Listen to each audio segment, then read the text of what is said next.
서울 반포동에 있는 저택이었고요. 이불 아래로 피가 흥건하게 배어나온 걸 보고 신고를 했다는 거죠. 근데 이 안방이 좀 이상했던 거예요. 속옷이 반쯤 에 걸쳐진 상황이었는데 치마하고 블라우스가 아주 곱게 개켜져 있었다는 거죠. 너무 이상한데. 야, 대체 누가 이런 짓을 벌인 거지? 자, 그런데 아주 중요한 진술을 듣게 됩니다. 그 가정부가 매일같이 전화를 했었다고 하는 거예요. 서울 신당동, 수의동, 우이동, 신촌까지. 그 사람이 누군데 열쇠를 쥐고 있었을까요? 피해자 집 바로 옆에 뭐가 있었다고 그랬죠? 그거는 말이 안 되지 않나? 그러면서 범인이 이런 말을 했대요. 너 어쩌자는 거냐. 그러니까 기가 막히다, 기가 막혀. 자, 오늘은 조합이 좀 희한합니다. 좀 웃길 수도 있고 지금 여기 방송 시점이 언제 나갈지 모르지만은 굉장히 위험한 조합인 것 같습니다. 김명강이라고 합니다. 축구계에서 벌꿀 오소리를 불리고 있고요. 사자봐도 안 쫄고 그 정도로 강인한 녀석이거든요. 제 별명이 또 용광로거든요. 그래서 언제 마그마가 튀어나올지 몰라요. 너는 별명이 왜 이렇게 나가는 방송마다 별명이 바뀌냐. 하나만 가, 하나만 가. 일단 그동안에 우리 화 그러면 안정환 선수였는데 김연강 선수 화를 한번 기대해 보겠습니다. 예? 근데 이거 어디서 좀 좋은 냄새 나지 않아요? 따뜻해. 아직도 따뜻해. 와. 자, 외계인 피자? 패키지부터 힙하네. 진짜로 이게 외계인이 만든 피자예요? 외계. 사실 이게 두 종류인데 퍼미네이션 피자가 하나 있고요. 네. 외계인 피자의 시그너처 베이컨 포테이토 피자. 포테이토 피자라 그러면 열기 전에 대부분 상상을 한번 해보세요. 감자 밭이 생각나요. 주렁주렁 열려있는. 피자에 올라가는 거 보면 그렇죠. 반찬처럼 돼 있잖아요. 근데 그게 아니에요. 이거는 달라요. 기대되는데? 이거 보세요. 야, 먹음직스러운데 이거 진짜. 자, 이 콤비네이션 피자. 원래 피자 이 먹는 방법 아시죠? 그래서 이게 두 가지를 시키면은 아, 그렇게? 요렇게 딱 해가지고 요렇게 먹으면은 진짜 대박입니다. 와. 야, 이게 엄청 쫄깃하고 풍미가 있는데 이게 수제도우라서 그런가? 매장에서 직접 반죽을 해가지고 그래서 숙성한 수제도만 사용을 했네요. 그 갈릭 튀김 소스하고 핫소스는 없어요? 나 그거 좋아하는데. 아유, 진짜 맛있다 이거는. 음. 자연산 모짜렐라 맛인데요. 자연산. 토핑 자체가 진짜 엄청 듬뿍 들어있어가지고 포르쉐가 너무 완성도가 뛰어나니까 누가 만들었다고 해요? 차를? 몰라요. 보통 외계인이 차를 만들었나 봐. 야, 영구준이 만들었겠지, 개발자가. 약간 그런 느낌으로 무슨 말인지 알겠어요. 네, 진짜 이해가 됐어요. 그죠? 근데 오늘은 언제로 가나요? 오늘은 거의 타임머신 수준입니다. 1977년 8월 6일로 날아가 보겠습니다. 그럼 제가 태어난 지 석 달 됐을 텐데 거의 베일 잔치 할 때쯤이었나? 그래요? 근데 개인정보 그렇게 너무 알리지 마요, 방송. 그래요? 위험해. 저 정도는 네이버에 다 나와 있어요. 자, 오늘 뉴스에 없는 뉴스 업데스크 뉴스 업데스크. 첫 번째, 살롱, 카바레 등 유흥업소에서 차림표제를 의무화했습니다. 메뉴판을 만들었다는 얘기죠? 그렇죠. 차림표 메뉴판을 그 당시만 해도 받고 싶은 대로요. 막 이제 이게 얼마를 받았는지 모르니까 그럼 이제 국세청에서 이거 세금 부과가 이거를 이렇게 잘하시는 거 보면 캐바레 무지하게 다니셨나 봐요. 당시에 국민학교 다녔어요. 할 말이 없네. 그때 또 제일 많았던 게 뭐냐면 제비족들이 많았습니다. 제비죠. 제비족들이 유부녀한테 이제 접근을 해가지고 남편한테 알리겠다라고 해서 이제 돈을 뜯어내는. 맞아, 협박하고. 근데 이 당시가 왜 그랬냐면 그때 막 건설 붐이 막 일어나고 네. 중동에 이제 파견이 맞아요. 많이 나갔어요. 파견으로 그러니까 부여버리. 이제 그 빈 자리를 이런 제비족들이 유인을 해서 이 부녀자들의 그 피땀 나는 돈을 갈취하는 이런 놈들이 그래서 원래는 처음에 시작할 때는 스포츠 댄스 뭐 이렇게 시작을 했는데 제비들이 날라들어가지고 거기 완전 흙탕물을 만들어버려. 그렇죠. 카메라 들어가면서 맞아. 단속 와가지고 막 아줌마들 막 숨고 막 이런 게 폭삭 소가수다에도 나오잖아. 맞아요. 확실히 와이프로 나온 사람이 확실히 팬이잖아. 나 요즘 사각 설탕 먹어. 두 번째, 알뜰 피석에게 바가지로 맞서는 피서업자들. 8월이라서 한참 휴가철이라 가지고 이런 뉴스가 많이 나왔나 봐요. 그렇죠. 해수욕장에 가면 사실 뭐 다 돈이잖아요. 탈의실, 샤워실, 뭐 파라솔. 70년대도 다 돈을 받았나 봐요. 이제 그러다 보니까 피서객들이 집에서 가져온 이불을 막대기에 걸쳐놓고 천막도 치고 또 호텔에 2명 묵는다고 해놓고 한 10명, 13명이 들어가서 13명이 하루 노는데 교통비 포함 2,500원이면 거의 다 해결될 정도로 이렇게 야, 13명이서 2,500원 갖고 논다고요? 지금 13명 정도 놀러 가면 적어도 한 200만 원 정도는 들 텐데. 그래서 이 업자들도 머리를 써가지고 파라솔 하나당 가격이 아니라 이용하는 인당 돈을 받는다든지 또는 12시간 넘어가지고 불시에 숙박 인원을 점호를 하는 거예요. 호텔에? 호텔에서요? 야, 이거 몇 명 있어요? 아 진짜요? 뭐예요 지금? 5명 더 있네? 돈 더 내요. 불시에 들어가야 되잖아. 세 번째는 활기치는 불법 카세트 판매의 골머리. 그러니까 그거는 옛날에는 길에서 리어카에서 팔던 그 테이프 얘기하는 거지. 테이프 하나에 12곡 정도 들어있는데 800원 정도 했었어요. 정식 테이프 가격의 한 4분의 1 정도. 자, 그날 그 날씨는요? 1977년 8월 6일 토요일. 오늘의 날씨입니다. 오랜 가뭄에 단비가 지나가고 최고 기온 34도. 본격적으로 무더위가 이어지면서 주말을 맞아 전국 해수욕장이 피서객들로 북적일 것으로 보입니다. 이상 전윤영 통보관이었습니다. 휴가 가기가 딱 좋은 주말이네요. 근데 그날 무슨 일이 벌어졌었던 거죠? 오후 3시 30분쯤에 노년 파출소의 웬 젊은 남자가 아주 혼비백산이 되어가지고 뛰어들어와서 넉나간 얼굴에 떨리는 목소리로 주인 아주머니가 피를 많이 흘리고 있다라고 신고를 합니다. 주인 아주머니면은 집주인 아주머니 말씀하시는 건가? 그러니까 77년이면 휴대전화는커녕 집전화도 없을 때인데 그래서 직접 신고하러 왔었나? 자, 경찰이 신고자를 따라갔더니 서울 반포동에 있는 저택이었고요. 정원도 있고 70평쯤 되는 2층 양옥이었대요. 신고자는 대학생이었는데 이 집 큰아이의 과외 선생님이었습니다.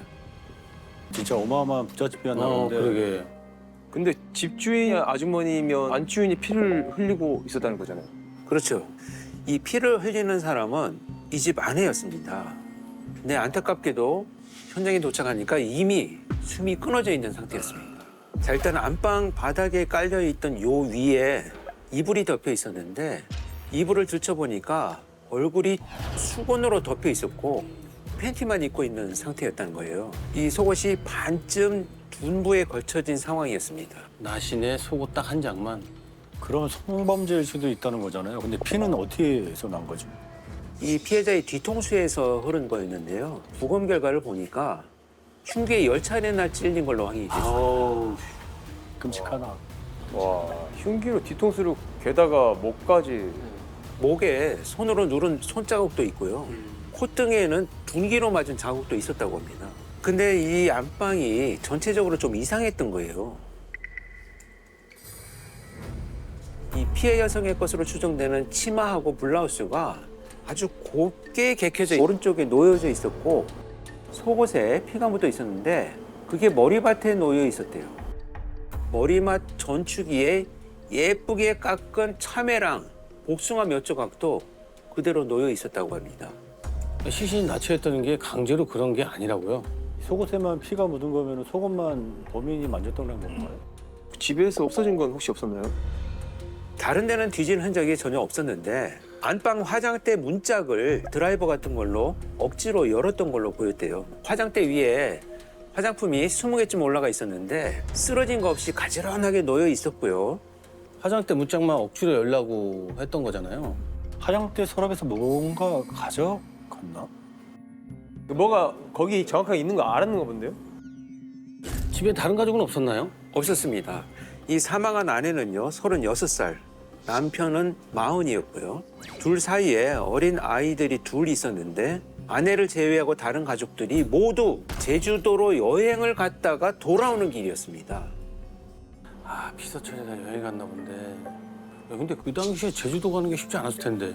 아니 근데 그 좋은 데를 왜 아내만 두고 갔을까요? 사실 이 부부는 별거 중이었습니다. 근데 남편은 다른 여자랑 이미 집을 얻어서 나가 살고 있었고 부동산 사업을 크게 해서 생활비를 보태주고 있었나 봐요. 근데 아이들을 아내가 혼자 키우고 있으니까 가정부에 운전사까지 고용을 해줬다고 하고요. 제주도 여행 때도 아내가 아이들만 공항에 내려다주고 혼자 집에 있었다고 했습니다. 그 정도면 서류만 정리 안 했지 뭐 이혼한 거나 다름없네요. 남편한테 같이 사는 사람도 있다고 했으니 부검 결과는요? 부검 결과 정액이 나오지 않았습니다. 성범죄는 확실치 않은 걸로 보였다고 하고요. 집안에서 범인의 것으로 추정되는 지문도 발견되지가 않았습니다. 지문이 없었다는 거는 지문을 지웠다는 거잖아요. 일부러 손보제처럼 보이게 하려고 한 건가? 집에 뭐 가정부랑 그 운전기사도 있다고 했잖아요. 가정부가 같이 살기는 했었나 봐요. 그런데 그해 봄쯤 결혼을 해서 일을 그만둔 상태였고요. 그 후로는 가정부를 구하지는 않았대요. 운전기사는 아이들이 아빠랑 제주도로 가 있는 동안 휴가를 갔었다고 합니다. 집에 가면 아무도 없었던 거네. 야, 대체 누가 이런 짓을 벌인 거지? 그런데 아내의 부고를 듣고 급히 현장으로 온 남편이 아내가 항상 하고 다니던 게 보이지 않는다라고 진술을 합니다. 따로는 살고 있었지만은 뭔가 알고 있었나 보네요. 아내 손가락에 끼워져 있던 8구짜리 다이아 반지하고 일제 손목시계가 없어졌다고 합니다. 다이아 반지랑 일본에서 물건 놓은 일제 시계. 그럼 강도일 수도 있다는 거잖아요. 그렇죠. 그때 그 반지가 60만 원 정도 된다고 했는데 지금으로 따지면 580만 원이 넘는 돈이라고 합니다. 몸에 지니고 차고 있었던 걸 다 가져갔다는 얘기네요. 그럼 화장대에서 뭔가 찾으려고 했었던 걸까요? 일단은 돈이 어디 있는지 아는 사람 같기도 하고 면식범일 가능성이 전 크다고 봅니다. 혹시 신고한 그 과외 선생님은 아니겠죠? 사실 그 가장 먼저 의심을 받았던 건 과외 선생이긴 했어요. 왜냐하면 신고자가 집에 들어가자마자 신고를 한 게 아니었더라고요. 집에 들어갈 때 대문도 현관문도 잠겨져 있지 않는 상태여서 그냥 들어갔다고 했고요. 집안이 조용하길래 안방문을 열어봤는데 자고 있더라는 거예요. 그래서 깨우지를 않고 거실 소파에 앉아 책을 읽으면서 아이가 오기를 기다리고 있었다고 한 거죠. 그것도 1시간 동안. 1시간 동안 몰랐다고? 안방 화장대 문짝이 뜯어진 걸 못 봤을 걸 그거. 처음에는 못 봤다고 했어요. 근데 이제 아무리 기다려도 안 일어나니까 깨우려고 들어갔다가 그제서야 이불 아래로 피가 흥건하게 배어나온 걸 보고 이제 놀라서 신고를 했다는 거죠. 아니 수상한데 문이 안 잠겨 있다고 그냥 들어간 것부터. 상황은 그대로였을 텐데 그걸 나중에 알았다. 말이 안 되긴 하네요. 네. 자, 그런데 이 남편이 과외 선생은 절대 아니라고 한 거예요. 자기랑 아주 어렸을 때부터 아는 사이였다고 하면서 과외 선생의 아버지가 운영하던 고무신 가게에서 남편이 일을 하다가 서울로 온 거고요. 둘이 의형제를 맺을 만큼 가까운 사이였다고 한 거예요. 그래서 집에도 자연스럽게 들어와서 기다리고 있었을 거다 이렇게 얘기를 합니다. 그러니까 남편은 일단 과외 선생님을 의심하지 않았다. 어렸을 때부터 친해서 그랬을까요? 아니면은 처사까지 믿을 이유가 뭔가 있었을까요? 이 과외 선생 아버지 밑에서 일을 시작을 해가지고 상경호에 세탁소도 하고 또 의정부 미군 PX에 물품도 대고 나중에는 전화기 사업도 했대요. 그러다가 이 부동산으로 큰 돈을 벌어가지고 반포동에 집을 2채나 샀다고 했습니다. 남편한테는 과외 선생의 아버지가 은인이었던 거죠. 그래서 이 첫째 공부를 맡기고 집에도 자유롭게 드나드는 거를 알고 있었다고 했어요. 참 혹시 남편이 과외 선생을 시켜서 범행을 저지른 건 아니겠죠? 야, 그래도 애들 엄마인데. 그렇죠. 이 남편은 딱히 범행 동기가 없었습니다. 아내랑 사이가 좋은 건 아니었지만 사건이 나기 한 달 전쯤에 과외 선생이 첫째를 가르치게 되면서 아이들을 보러 그 집에 2번 정도 갔었다고 했고요. 그래 자식이 있는데 그러면 안 되지. 그러면 사망한 여성 혼자 있었던 건데 범인을 어떻게 찾죠? 일단 피해자를 본 목격자들이 동네에 있었습니다. 바로 전날이죠. 5일 저녁에 동네 가게에 갔었던 거예요. 저녁 6시쯤에 동네 미용실에서 머리를 하고 옆에 있는 과일 가게에서 참외 2개와 복숭아 6개를 사갔다고 한 겁니다. 아 그 참외랑 복숭아 그 전축에 있던 그거네. 근데 되게 중요한 손님이 오기로 했었나 보네. 미용실까지 간 거 보면은요. 그런데 이 피해자 집 바로 옆에 돌을 깎는 석재 작업장이 있었는데 그 작업장 주인이 그날 오후에 어떤 남자가 주변을 계속 서성거렸다는 거예요. 그것도 30대인 남자가. 저녁에 만나기로 한 사람인가? 근데 집에 안 들어가고 그러고 왜 있었을까요? 엄청 수상한 사람 같은데요? 그래서 이 작업장 주인도요. 이 남자한테 물어본 거예요. 누구냐? 라고 그랬더니 이 집 육촌 동생이라고 하더랍니다. 육촌 동생이 온다고 머리라고 과일을 샀다? 근데 누구의 육촌 동생이라는 거죠? 아내? 남편? 남편은요.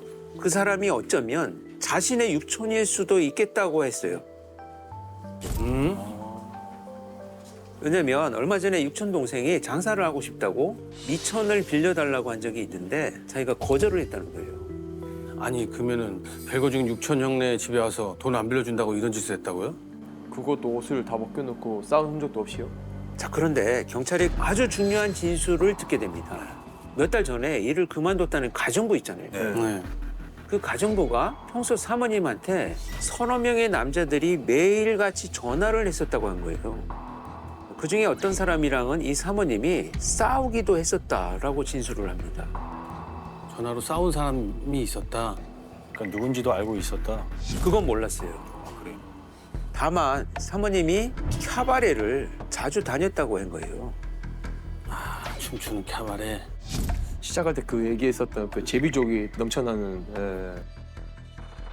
그래서 그 피해자가 자주 다녔던 단골 캬바레를 추려봤는데 서울 신당동, 수의동, 우이동, 신촌까지 여러 군데가 나옵니다. 야, 이거 네 군데 많이도 다니셨는데. 부잣집 사모라. 이거 제비족이 이거 노린 거네 이거. 그렇죠. 경찰은 그럴 가능성을 가장 크게 봤습니다.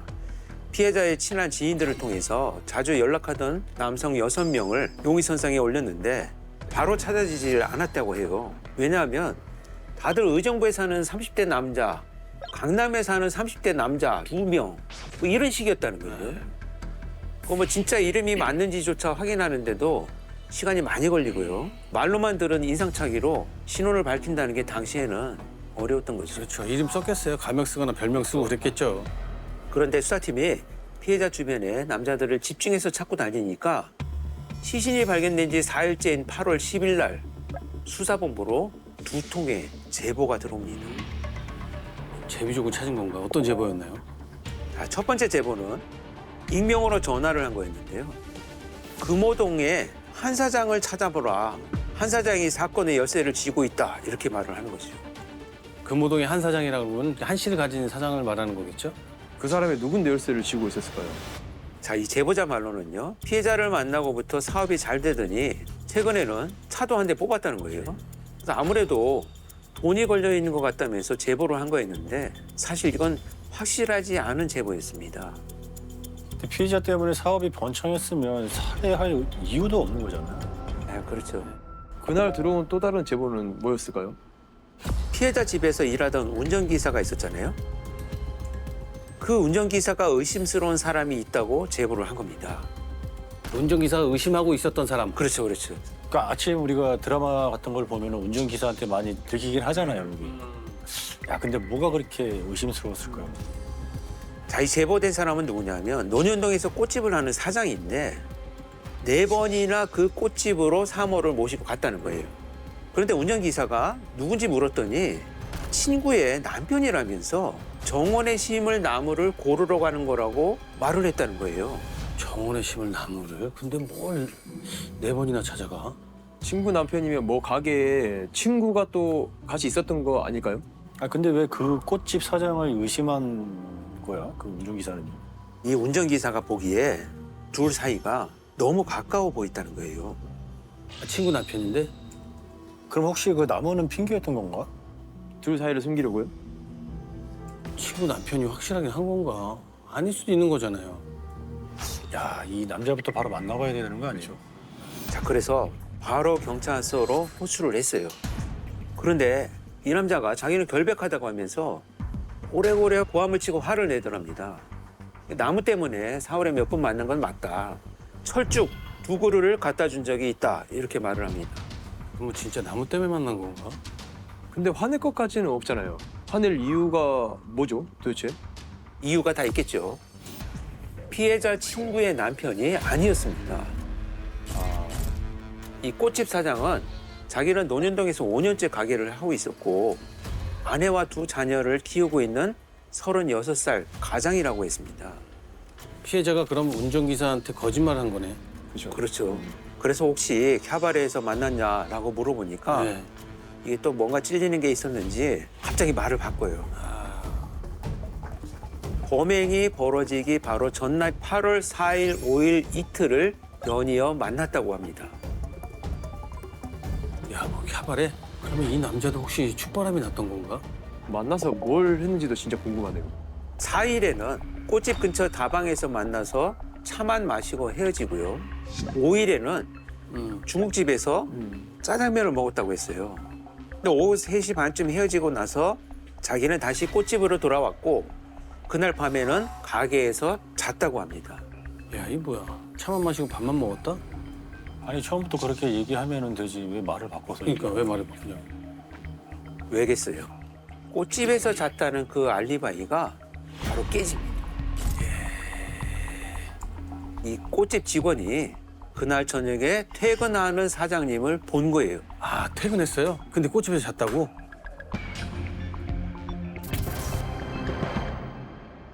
거짓말을 왜 했겠습니까? 그날 밤 꽃집 사장의 알리바이를 확인해 줄 사람이 아무도 없다는 얘기죠. 예. 뭐 집에는 안 갔으니까 꽃집에서 잤다고 했을 거 아니냐 이런 거죠. 그러네. 그날 밤 그런 피해자를 만날 수도 있고 범인일 수도 있다는 거잖아요. 야, 화낼 때부터 수상하더라니. 그래서 뭐래요? 사람 중인 나도 나쁘지만 춤바람에 미쳐서 남의 가정까지 망친 사람이 더 미운 거 아닙니까? 지금 뭐예요? 이거 자백을 한 거예요? 살인했다고? 그럼 춥바람이 미쳐 남의 가정을 망쳤다. 피해자가? 설마 자기 가정을? 그런 거지요. 어? 어이없게도 피해자랑 꽃집 사장이 처음 만난 건 2년 전인 1975년 4월이었습니다. 수유동에 산장 캬바레라고 있었는데 거기서 춤추려고 맞잡은 두 손을 결국 놓질 못했어요. 5일 만에 선을 넘었고요. 열흘 만에 단 둘이 경주로 여행까지 다녀왔습니다. 아이고야. 그것도 4박 5일로. 와. 완전히 선을 완전히 넘었네. 이 여행을 다녀온 이후로는 헤어나올 수가 없었다는 거예요. 일주일에 한 번씩은 만나서 여관, 호텔을 전전하면서 미래를 이어갔다고 합니다. 참, 그래놓고 자기 가정을 피해자가 망쳤다고? 그러니까 서로 눈 맞아서 그런 걸 누구 탓을 해요? 그러니까. 그런데 이 꽃집 사장 말로는 나는 헤어지려고 했는데 피해자가 끈질기게 달라붙었다는 거예요. 그래서 어느 순간부터는 이혼하고 자기랑 같이 살자고 안 그러면 너 부인한테 다 알리겠다라고 협박까지 했다는 거죠. 그건 모를 일 아니야. 이 남자가 말로 그냥 이렇게 떨기만 할 뿐이잖아요, 지금. 그래서 그날 어떻게 됐다는 거예요? 8월 5일 범행 당일이죠. 피해자가 아이들이 아빠랑 여행을 갔다면서 춤을 추러 가자고 또 졸랐다는 거예요. 그날 꽃집에 고사를 지내는 날이라 거절을 했고요. 그렇게 헤어진 게 오후 3시쯤이었다고 했습니다. 그런데 피해자가 꽃집에 찾아와서 오늘 밤에 자기 집에 오지 않으면 관계를 부인한테 다 알리겠다고 또 협박을 하더라는 거예요. 어떻게 믿어? 협박한 사람이 미용실 가서 머리를 하고 과일을 샀다고? 그걸 그거는 말이 안 되지 않나? 믿기 어렵죠. 이 남자가 집에 가기 전에 어딘가에 들렸다가 하거든요. 아주 작정을 하고요. 어디를 들려? 피해자 집 바로 옆에 뭐가 있었다고 그랬죠? 석재 작업장. 오후에 왔다 갔다 하는 남자가 있었다. 그렇죠. 거기서 돌을 다듬거나 깰 때 쓰는 쇠로 된 정을 하나 챙겨서 정. 그걸 흉기를 쓴 거예요? 그거를 허리춤에 숨기고 집 안으로 들어가서 그러니까 애초에 살인을 할 생각이었던 거잖아요. 본인은 그만 만나자고 얘기를 해보려고 했대요. 아, 정을 챙겨서? 어처구니가 없네요. 근데 말이 안 통하면 그걸로 혼을 내주겠다라고 생각해서 가지고 갔다는 거죠. 혼내주긴 뭘 혼내줘요? 제가 혼내줘야겠는데요? 듣고 있는데 화가 나가지고. 결국에는 피해자 말이 안 통해서 살해했다. 이 말인 거잖아요. 그런 지금. 거죠. 근데 챙겨온 정을 안방 소파 밑에 숨겨놓고 둘이서 TV도 보고 아이고. 또 과일도 먹고요. 그러다가 잠자리 들었는데 남자가 우리도 가정을 지켜야 되지 않겠냐고 했더니 피해자가 그런 얘기는 내일 아침에 하자 이렇게 말을 하더라는 거예요. 그러니까 협박하는 사람 말투가 아닌데 그거는 내일 아침에 얘기하자고 하는 거는. 그러니까. 자기 아내한테 언젠가 들킬 것 같으니까 살해한 거 아닐까요? 이 말이 안 되는 게 그 시계하고 다이아를 가져갔잖아. 아, 이놈들의 변명은 하나같이 이렇습니다. 강도로 위장을 하려고 했다. 그래서 다이아 반지도 땅에 묻어놨다고 했고요. 경찰이 그걸 찾아냈습니다. 범행 도구로 쓴 이 정도 찾았어요. 근데 정말 황당한 건 범행을 모두 자백하고 난 이후입니다. 네? 뭐가 더 남았어요? 뭐 황당하다는 게 무슨 얘기죠? 자기 인생이 이제 모두 망가졌다면서 후회를 했다는 건데요. 6년 전에 캬바레에 처음 갔는데 그 여자를 만나지 않았다면 이렇게까지 되지는 않았을 거다라고 말을 해요. 아, 진짜 지가 망가뜨려놓고서 무슨 후회는 무슨. 아니 근데 6년 전이라면은 그 피해자랑은 2년 전에 그렇지. 만났다고 했죠. 네, 그러네요. 카바레에서 만난 첫사랑이죠. 어떤 여자한테 첫눈에 반해서 금세 사귀게 됐는데 어느 순간 차갑더래요. 그래서 그 여자한테 왜 그러냐, 무슨 일이냐 그러니까 이런 말을 했대요. 춤도 돌고 사람도 도는데 다시 만나서 어쩌자는 거냐. 진짜 황당하다. 거기서 춤을 끊어야지. 뭐. 근데 참 기가 막히긴 하네요. 춤도 돌고 사람도 돈다는 말이. 네. 내가 돌겠다.